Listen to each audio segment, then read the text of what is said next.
Your players roll into New Dungeons and Dragons Town. There's going to be a couple of questions that they ask off the bat. Is there a tavern here? Where are we going to stay? Is there someplace that we can sell our loot? Is there someplace that we can get cool new stuff, magic items and potions, that kind of thing? And then, especially if you have a rogue, the next question is there a Thieves Guild here? Can I make contact with them? And in my personal experience, that usually ends up with the Dungeon Master going, while the player rolls the perception and going, oh God, oh God, oh God, oh God, Thieves Guild. And thinking up a Thieves Guild, which usually devolves into playing a couple rounds of dice or cards or something like that till the rest of the players get bored and allowing them to buy poisons or potions at a discount or something like that. And that's really a wasted experience to my mind because Thieves Guilds and adventuring have a lot of things in common. These two groups, Thieves Guilds and adventurers, exist on the peripherals of society. It is not a normal life choice to be a burglar or an assassin or run a black market, but nor is it a normal life choice to go into ancient tombs and try to plunder dragon loot or something like that. And even once you come out with the dragon bile encrusted sword or the grime encrusted chalice of whatever, normal people don't have the money to buy that off of you. But Thieves Guilds could fence it for you. And they do have uses for these things. They can trade it to weird cults or find buyers across some Emerald Sea or something like that. That really ties into our adventures. I'm James, and this is DM with the Day Job, and we're going to put a little bit of thought into how we can construct a Thieves Guild to get more out of it. Thieves Guilds provide adventure hooks that are more intrigue and more slow burn and revealing the story instead of the grand Conan adventure or the grand Lord of the Rings save the world kind of adventure. And a different type of player is attracted to those kind of things. There are buttons down there for like, sub, and comments, and any of those are super appreciated. I really appreciate everyone that has done so. Thanks, folks. It helps out a lot.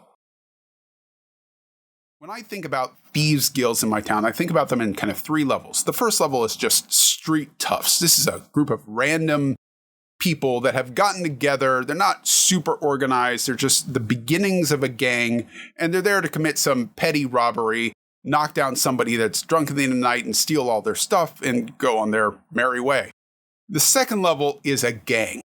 We get some organization here. This is bigger than just the street toughs.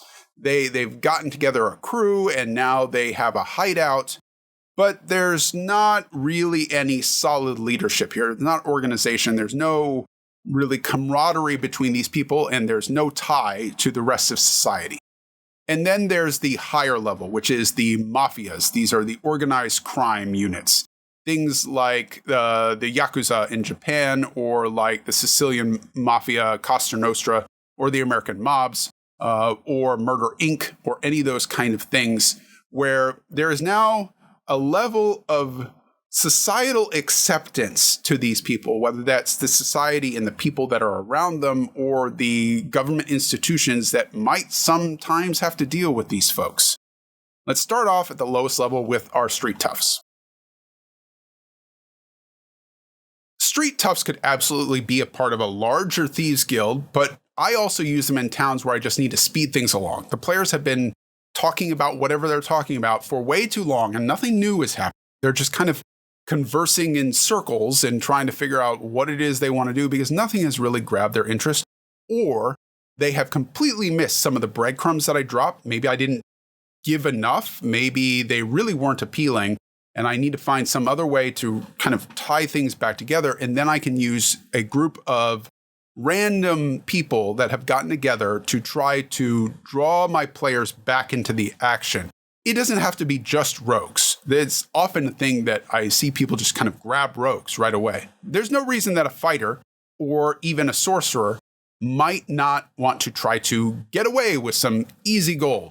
Think about a sorcerer that has a sleep spell. Some people at the end of the night are intoxicated. They wander into an alley, sleep, steal all their gold, and wander away with it. When you have your players wander into a tavern and the tavern keeper says to them, hey, it's 10 gold for a night. Is it really 10 gold for a night? There's a farmer coming in from out of town to sell his goods, his wheat, his corn, whatever crop he grows. Is that farmer paying 10 gold to stay at the inn? Because it's 2 to 3 days back to their farm. There's no way they have the gold for that. That's years of salary for this person. So this innkeeper is fleecing them. Maybe the innkeeper isn't really aware of the thieves in there. Maybe he's not in on it. The moment that he does that and somebody is listening in, they now know that there is a mark here. These people have gold and they're not shy about spending it. They didn't balk at the 10 gold price that the innkeeper tried to sell them on. So we can introduce these street toughs in any number of ways to spice things up. But we can also use it to tie into larger adventures. They can absolutely be part of our next group, a gang. Gangs are where things start to get interesting for me because I can start tying in more adventures into this organization. It's not just 4 toughs outside a tavern that are waiting to knock somebody over. We're talking about 5 groups of 4 toughs that are trying to knock people over. We have rings of pickpockets. We have beggars. We have things that we can do and start to exercise control over a region of whatever our city is. We're not welcome here. Nobody likes us, and we don't like ourselves. People that join a gang aren't joining because they want to. They're joining for protection. If I'm that one tough that doesn't want to join this gang, I'm going to get murdered. The gang's protection is not like a wolf pack where we all organize and we follow a leader and we go along to a specific thing. It's more like a zebra herd. The zebra herd's defense is just its numbers. They don't care about one another from an animal perspective. If a lion tries to attack a zebra, they don't attack because they want to protect that zebra. They don't want to get eaten. So they just stampede all over. And that is the danger for a lion or hyena, whatever's trying to hunt them. The same thing is true of our gang. We don't care that one of our people got arrested or killed. We just care that we don't get arrested or killed. So we are going to stampede all over everyone that comes in to try to attack us. By the same respect, we don't care about anyone else outside of us. So no one likes us. We are a blight on whatever neighborhood we have settled into, and they want us gone. Whatever city guard, whatever law enforcement you have wants them gone.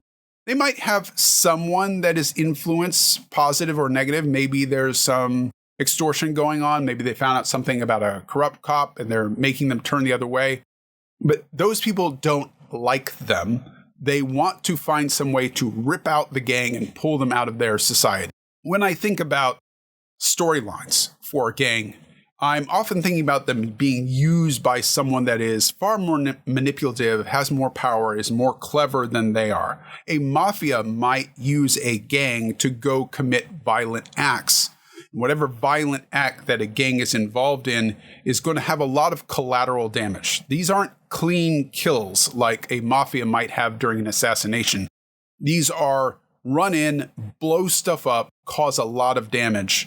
You might have someone that is in a political position use a gang to cause violence. In our city that we're working on, we have an elven empire that wants to take over our neutral city. So if I am this elven empire, I might come in and take control of a gang and say, hey, I need you to rough up this neighborhood in the human city or spill out the violence into the elven quarter, because now the elves will go, oh, look, those humans cannot be controlled. Look how disruptive they are. And that makes it easier for me as the elven empire to say, your leaders are unable to protect you against the human scourge. Join us, and I will come and I will purge the humans out from the city, and then I'm going to go and turn all of you out, but you don't know that yet. That allows us to use them as something that leaps into further adventures and makes a deeper conspiracy, which is a lot of fun for an adventure. A mafia is a group of a specific people. In our fantasy world, this would be a group of dwarves or a group of elves. They don't really cross. In my own fantasy campaign, there is the halfling mafia that is called the Family. And I have players that will go, no, stay away from them. As soon as they find out that they're in the area, they go running for the hills. In the real world, there is the Sicilian Mafia, Costa Nostra. There's the Japanese Mafia, the Yakuza. There's Russian Mafias. There's the Italian. There's Irish Mafias. There's all these different groups for everyone. And in an odd way, they do provide some level of protection and take care of their own. Whether their own, whatever that ethnic group is, really likes it or not. in the 1900s, when people were coming into New York, the local law enforcement wasn't doing an awful lot to protect the immigrants, so they formed their own groups to do that, and that's the birth of these organized groups. The people that already live here are going to come and try to drive you out, so we will form our own group, and we will provide our own protection, and thus the protection rackets are born. As we eventually get to a place where that's not happening anymore, we keep up the protection racket and go, okay, sure. The local police of the natives that are here aren't going to come in and destroy you, but I will if you don't keep paying up the protection money. They have an odd relationship with law enforcement where, yes, law enforcement wants to root them out, but organized crime does exactly that. It organizes crime. So all the low-end crime, petty theft, goes down while high-end crime goes up. Things like extortion, bribery, and smuggling all go up when a mafia is in control. And it can do that because they do have an organization to them. They are a lawful organization in the sense that they have a code that they follow.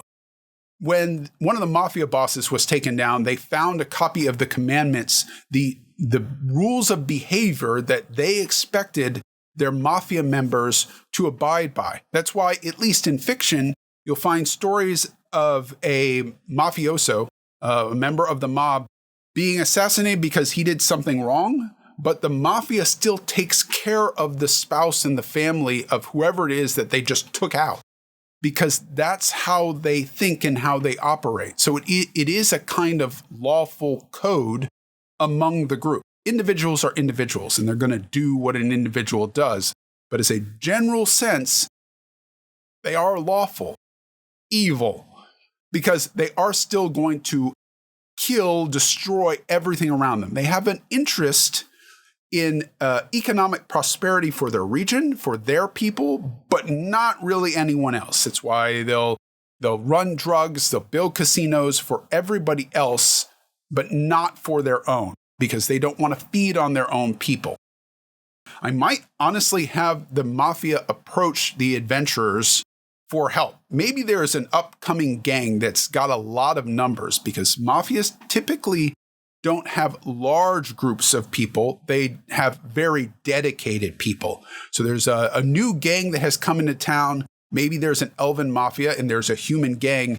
And the mafia doesn't want to see things go out of control. They like the way things are. So we need someone to get rid of this gang. We don't have the power. We don't have the manpower to go do it. And we want to keep a certain amount of, our hands clean, plausible deniability. So we can get these adventurers to go in and clean out the gang for us so that we can be back in control and we know where everything is. There's an elven vampire lady, drinks a lot of blood, who is feeding on the human members of a human mafia. And the human mafia goes, look, we can't take out a vampire. We don't have that kind of power, but you do. And if you'll go take care of them, we're willing to fence your goods for you. A mafia can be a great source for diamonds for resurrection. Another way that you can introduce those to your players and go, okay, you need a diamond because one of your players died. You go talk to the Thieves Guild. Thieves Guild goes, oh, yeah, sure, we can get that for you. So the mafia hires a local gang because they don't want to get their hands dirty. The local gang goes and takes down Lord Fancy Pants and takes the tiara that his wife just got with the giant 5,000 gold diamond in it. And we're going to give it to the mafia, who's going to give it to the players, and the players are going to use it to resurrect their dead friend. But they go to the Temple of Tyr and they say, hey, we've got this diamond. And the Temple of Tyr might do well to go, where'd you get that? We are aware that Lord Fancy Pants just got his tiara stolen. And that looks an awful lot like the diamond that was in the centerpiece of it. So where did this come from and what are you up to? And now the players are embroiled in this underworld that provides adventures that some players will really attach onto if they didn't attach onto other styles of adventures. They like this kind of slow burn, intrigue. How does the web spin out among them? All this is sounding probably pretty low fantasy, but there's no reason that it needs to be. You could have doppelgangers in charge of these things. You could have lycanthropes. Wererats are classic ties into gangs and mafias and those kind of things. You can have a beholder in charge of Thieves Guild. The Xanathar is a beholder in charge of Thieves Guild in Waterdeep. That's who that is. There are mind flayers that could do this. Yeah, sure, we could just try to go into Baldur's Gate and eat everybody's brains. But what if instead we took control of a dwarven mafia, and the dwarven mafia, we let them live as long as they kept feeding us gnome brains, and that's who we feed off of. That might be a perfectly reasonable deal from the Illithids and from the dwarven side of things. Not so much the gnomes. Liches could run these things. Maybe your gang isn't humans, it's ghouls. Maybe there are two gangs. There's one that was the original gang, and it's what's left, the scraps, that is now becoming a mafia because all the chaotic people have been, turned into ghouls. And the ghouls are the opposing gang. So you can pick between these two sides, and neither one's really good. But it turns out the ghouls actually answer to something that is more powerful. They answer to Lady Drinks a Lot of Blood, the elven vampire, or an ancient lich that is under the city. You can always tie Thieves Guilds into darker things because they're in that underworld. Remember, they operate under the peripherals of society. They have ties into these kind of things. That provides us with lots of hooks for adventure. It's always going to make this more deep than just, there's a couple people over there in cloaks. You asked to join them? Roll me a bluff check or maybe a persuasion check. Okay, cool. Yay, you're in. Till next time, Dungeon Masters, remember, you're a player too. Try to have some fun.